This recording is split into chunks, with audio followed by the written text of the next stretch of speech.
is Nicole with the Harness Racing Hub. Today I'm going to talk a little bit about how you can make your harness racing experience with buying a horse a little bit more enjoyable and make the experience as best as it can be for you. So the first thing I would say is get to know the people that you're getting involved with as far as partners go with the horse.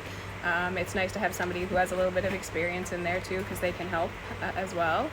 I would also make sure that you do some research on your trainer, get to know them as a person and find out if they're on the same page as you and like to do things the same way you do.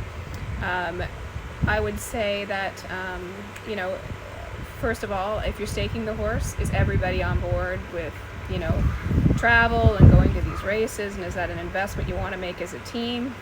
Definitely something that should be on that upfront kind of agreement with your partners.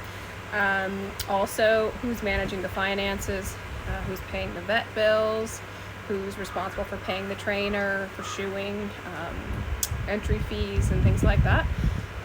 Also great to have somebody who is on top of your Standardbred Canada or USTA or whatever other international governing body you have in your country. Have somebody that's in charge of that as well.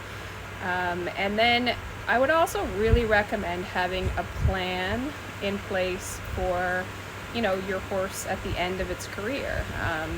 You can agree, a lot of times with my partners it's been agreed that if we have a horse and it's given us a great, however many years, and they've raced long enough, we make the decision to find them a really great home and retire them, and that's but that's completely your decision. So I would recommend having those conversations up front. You might have a horse that's really successful and you get an offer that you may not want to refuse.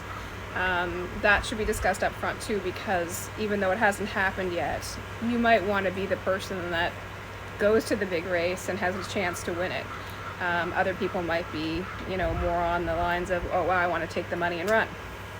So yeah, it's nice to just kind of get everything on paper and have those conversations up front. I think if you do that, your harness racing experience will be a lot more pleasant and an enjoyable experience for you. Of course, things are always going to come up, but if you've got some of these things kind of nailed down up front, you're going to have a great experience.